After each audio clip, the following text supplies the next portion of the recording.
What? It's been 24 hours. Let's see how this worked.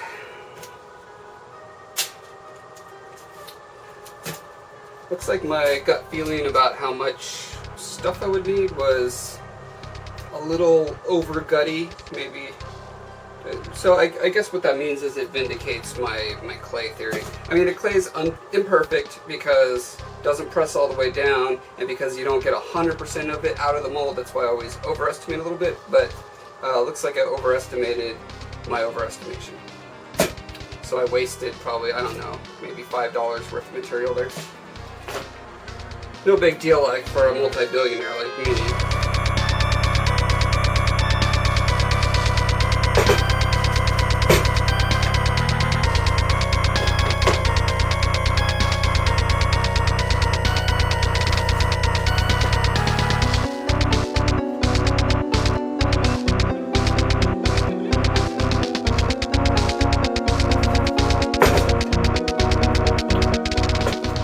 So ideally, you don't destroy your sculpture when you pull it out, just in case you need to make another mold. As I did with this, I've made 2 previous molds before this one, but it's probably not a big deal to glue it back together.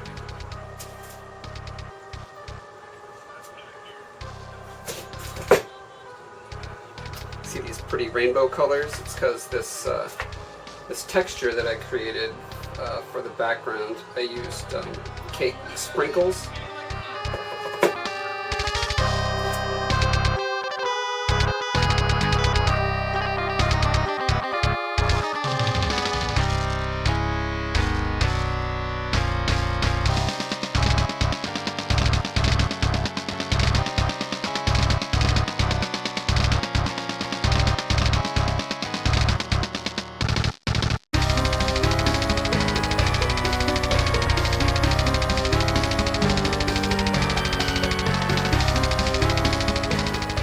I'm going to keep all the pieces of the original sculpture here in a bucket in case I need to reassemble it at some point.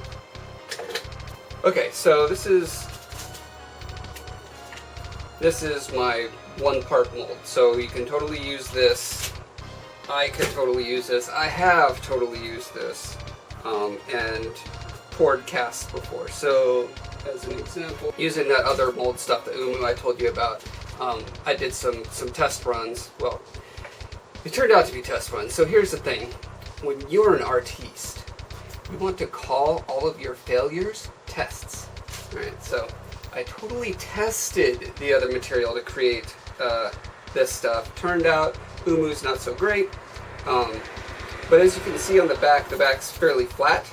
I put like just a chunk of clay to try to minimize the amount of resin that I used, but it's pretty much just a flat back.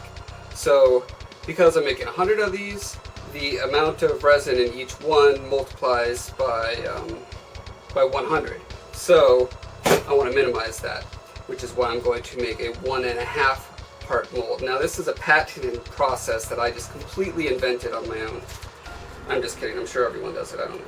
It's just something I figured is a good way to go. So what I ended up with is this kind of a back. You can see it easier here. So the way I did that is, so I took one of my casts, pulled it out of the mold, grinded down all the details so that there's no undercuts on it at all, so that it can slip back into the mold. And then I did a basically sculpting on the back of it. Dug out the parts that I wanted to be negative spaces in there, you know, put my little logo and little messages and stuff like that. And so now I'm going to use this to create, pop it in here, fill that with rubber, and now it doesn't completely encase, it doesn't cover like a lid the whole first part of the mold. That's why I call it a 1.5 part instead of a 2-part mold. 2-part squeezes together on all sides, completely encloses it. This is just going to kind of float on top of it like a boat almost. So let's see how I do that.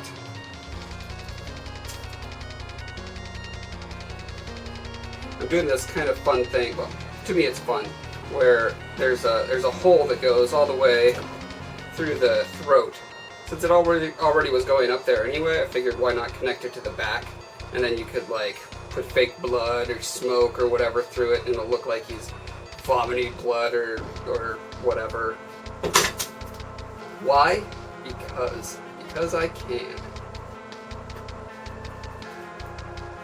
Now, since my little rubber boat is going to be sitting on here, I'm going to need to support it somehow so it doesn't just sink all the way in and touch the bottom, because if the mold on the top touches the mold on the bottom, there's a hole through it. So I saved this.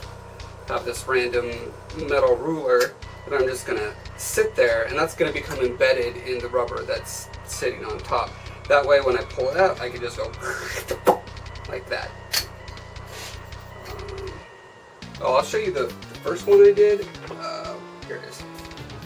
So this is the original, the original test run that I did with the Umu, and this is how it sat on top. So you can see it doesn't completely cover. You can still see the resin through there, and it just kind of hugs the top like that.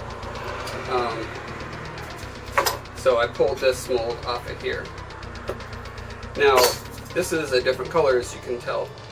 It's a different type of rubber. This is actually a brush-on rubber that's made to like stick to walls, and if you're like coating a coating of rubber around three-dimensional stuff instead of sinking them into a bathtub of it, basically. So the reason I use that, it's a little faster setting. It's very flexible. It's very strong. So, and I have it on hand, so why not use it?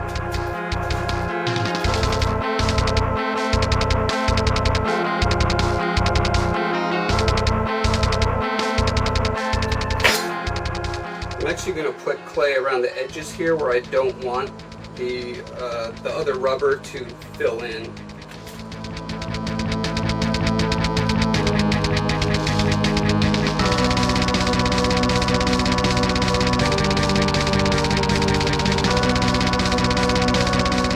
I'm actually specifically covering all the other rubber part, because sometimes two rubbers will, the first one will inhibit the curing of the second one. It'll stay tacky.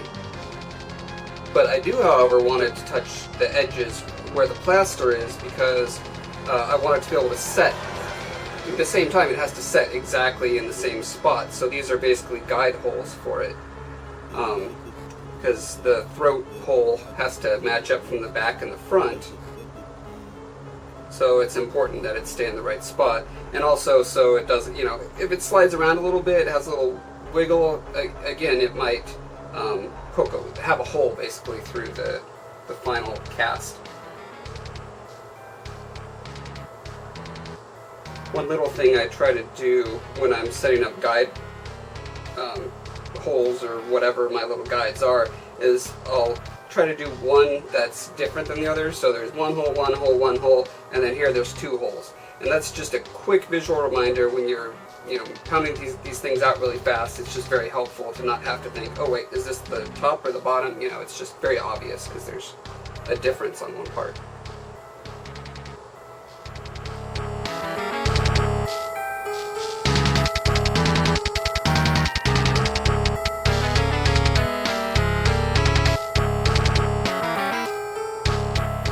Alright, let's do our last mold.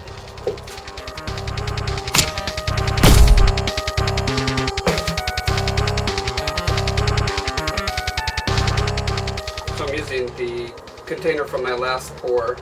It's still got stuff in it, but you can just peel it right out.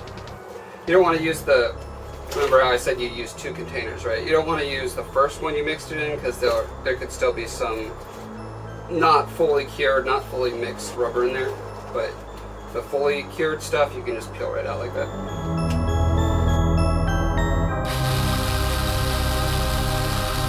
Okay, after it's mostly mixed, transfer it to a brand new clean container with a brand new clean stir stick.